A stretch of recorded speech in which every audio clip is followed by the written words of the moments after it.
আসসালামু আলাইকুম। আমার সাথে একজন ডক্টর আছেন, প্রফেসর জাফরুল হাসান স্যার। উনি গ্লুকোমা স্পেশালিস্ট। অনেকদিন ধরে তাকে আমি একটা কোশ্চেন করব। এই কোশ্চেনটা আমার অনেকেই কোশ্চেনটা করে যে যাদের গ্লুকোমা আছে তাদের ছানি অপারেশন করার নিয়মটা কি হতে পারে, কারণ অনেকেই চোখের প্রেশারজনিত কারণে ভুগছে। তাদের তো যদি ক্যাটারাক্ট হয়, ছানি হয়, তাদের সিস্টেমটা কীরকম হবে? প্রফেসর জাফরুল, আপনি একটু বলবেন যে যাদের গ্লুকোমা আছে, চোখের প্রেশারজনিত সমস্যায় ভুগছে, তাদের ছানি অপারেশন করার ক্ষেত্রে কি কি প্রিকশনগুলো কি হতে পারে? থ্যাংক ইউ, ধন্যবাদ ডক্টর মমিন। এটা আসলে অনেকগুলো ফ্যাক্টর এখানে নির্ভর করে যে ছানি প্লাস গ্লুকোমা। এখন সব ছানি অপারেশন কি আমরা গ্লুকোমার সাথে ইয়ে করি না, তো অনেক সময় আমরা শুধু ছানি করি, অনেক সময় আমরা ছানি গ্লুকোমা দুটো একসাথে করি। ছানি শুধু করেন, কখনো ছানি গ্লুকোমা একসাথে করেন, এটা এক নম্বর। কখন আমরা ছানি করি, কখন আমরা ছানি গ্লুকোমা করি, এটা according to patients condition, disease condition, তার উপরে নির্ভর করে। আচ্ছা, যেমন দুই ধরনের গ্লুকোমা হয় আমরা জানি, angle closure glaucoma, angle closure glaucoma হওয়ার আগে কিছু পেশেন্ট আছে অ্যাঙ্গেল ক্লোজার সাসপেক্ট এবং অ্যাঙ্গেল ক্লোজার হিসেবে থাকে।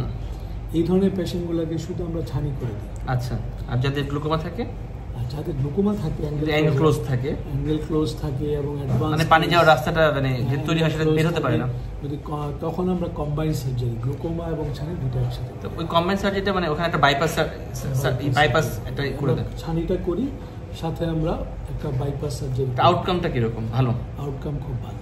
আরেকটা যে শুধু ছানি অপারেশন করা হয়, যেমন নর্মোটেনসিভ গ্লুকোমা, প্রেশার অত বেশি না, 12-15, উইথিন 20, লেস দেন 20, হয়তো একটা অ্যান্টিগ্লুকোমা পায়, কাপিং হয়তো আছে 0.78, কিন্তু দেখা যায় একটা অ্যান্টিগ্লুকোমা দিয়ে তার প্রেশার কন্ট্রোল।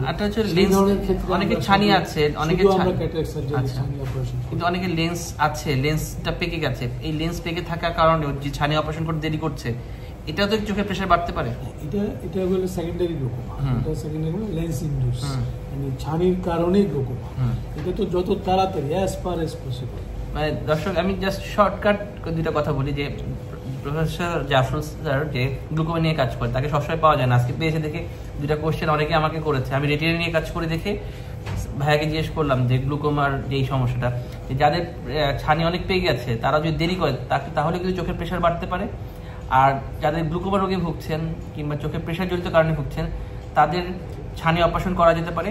যদি দরকার হয় কম্বাইন্ড সার্জারি করতে হবে, ছানি প্লাস গ্লুকোমা সার্জারি একসাথে করা যেতে পারে।